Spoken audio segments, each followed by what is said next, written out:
입니다. 저는 원론적인 질문을 아마 우리 장관님께 좀 드리겠는데 우리가 왜 역사를 왜 배우는 겁니까? 뭐 여러 번 말씀드렸습니다만 우리 아이들에게 그 한국인으로서의 그 정체성을 확립하고 대한민국 국민으로서의 그 자랑스러운 자긍심을 그렇죠. 키워주기 위한 것입니다. 네.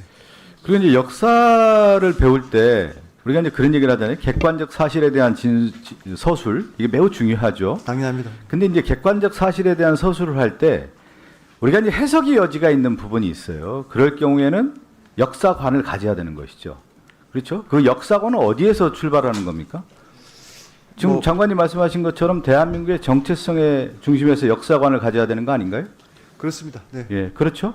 대한민국의 정체성을 가져야 되는 거. 그렇다 보면 쟁점이 되는 부분에 있어서 예를 들어서 이제 우리나라 한국 근현대사, 고대사나 뭐 이런 경우에는 큰 쟁점이 없는 거죠. 어떻게 보면요. 우리 역사관으로 바라보면 되는 건데 우리가 일제 식민 체제, 그러니까 일제 침략의 역사를 어떻게 바라보냐, 해방군관의 역사를 어떻게 바라보느냐, 군사 정권의 군부 독재를 어떻게 바라보느냐, 몇 가지의 이제 큰 흐름에 있어서 역사관을 가지고 바라봐야 되는 것이죠. 동의하십니까? 그런 부분에 대해서는? 네. 다만 그러면 이제 그 역사관은 어디서 출발을 하는 건가요?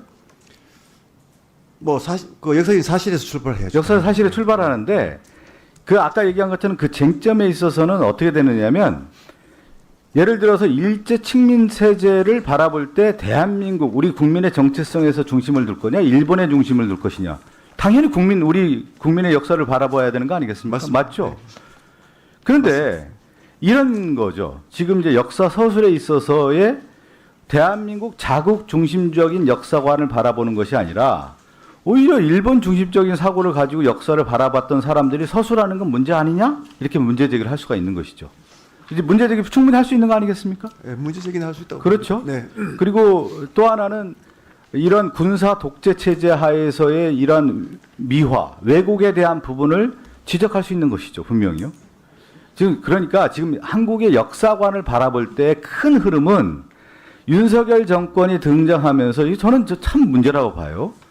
이 정권이 들어오면서 독립운동의 역사와 관련된 부분에 있어서를 뉴라이트라고 하는 역사관이 있는 사람들이 이제 이념의 잣대로 들어오면서 너무 흐리게 만들어버린 거예요. 예를 들면 이제 지난번에도 문제가 됐던 독립운동했던 홍범도 장관, 봉오동 전투에 우리가 대한민국 역사를 배울 때 이 홍범도 장군은 영웅이지 않았습니까? 근데 윤석열 정권 들어다 보니까 이념의 잣대로 들어다 보니까 홍범도 장군의 흉상이 철거되는 이런 걸 볼 때 과연 역사관이 있는 정권이냐를 가지고 이제 바라보는 것이죠. 대한민국의 윤석열 정권이 역사관이 있는 건가?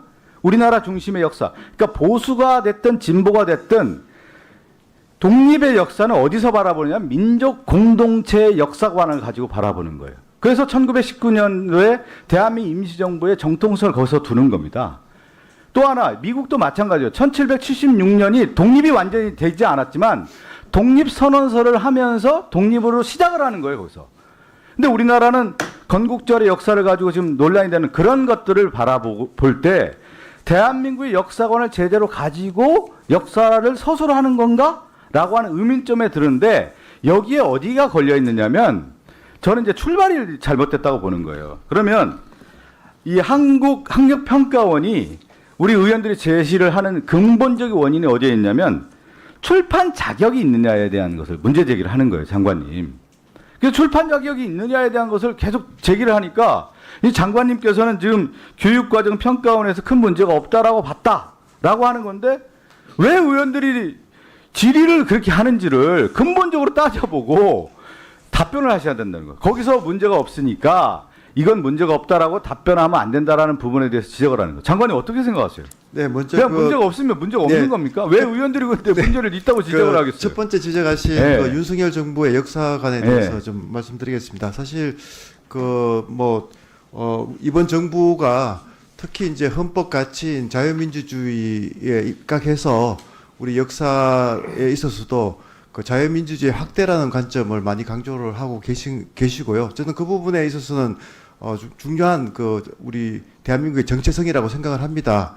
그래서 자유민주주의를 확대하는 과정을 좀 더 강조해야 된다 하는 것은 충분히 저는 국민적인 공감대가 있다고 생각을 하고요. 그런 부분에서 역사의 중요성을 강조하고 있다 하는 점을 말씀드리고 싶고요. 두 번째는 이제 그 절차상의 이슈에 대해서도 사실 법적인 그런 규정을 지켰느냐를 따져봐야 되기 때문에 법적인 부분에 있어서 그 규정적인 부분에 있어서 준수했다 하는 지금 평가원의 입장이고 또 교육부로서는 평가원에 그걸 위탁한 사안이기 때문에 그 평가원의 의견을 존중한다 하는 그 말씀을 드리는 겁니다. 평가원의 의견을 존중하지만 지금 네. 국회의원 국민을 대변해서 지금 그 자격 자체에 대한 문제를 계속 제기하는 거 아니겠습니까? 네네. 지금 보면은 자격이 출판 실적이 없다고 어느 날 그 문제 좀 만들어서 기출 문제 좀 만들어서 발행했다라는 걸 계속 지적하는 거 아니에요? 그러면 한번 장관님께서 한번 되짚어 봐야 되는 겁니다. 네네. 되짚어 보시고요. 또 하나는 집필진에 대한 문제를 계속 제기하고 있잖아요. 이 집필진도 보니까 저도 상당히 문제가 많아요. 뭐 예를 들어서 이병철 문명고 교사라든가 배민 부산여대 교수. 제가 갖고 있는 대한민국 역사관과 다른 언어의 행태를 가지고 이분들이 그동안 말해왔던 분들인데 집필진에 들어갔다고 하면은 아까 그 얘기도 하더군요. 그 이완용을 미화했던 그러한 교수들이 계속 그 연결선상에서 이 뉴라이트적인 사고를 가지고 있는 분들이 대한민국 역사를 그렇게 서술하고 있다고 하면 문제 제기를 하는 거 아니겠습니까?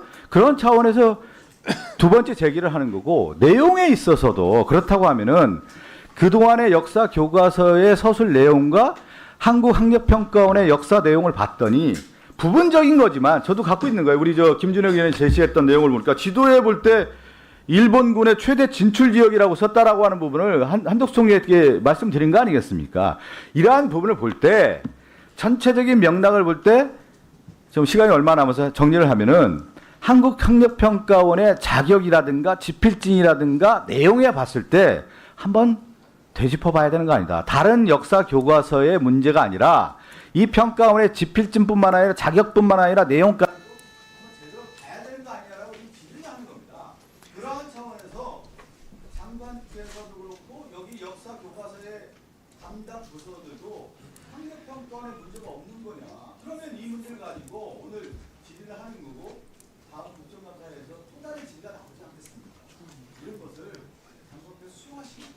네, 다시 한번 되짚어 보도록 하겠습니다. 네, 감사합니다. 오늘 장관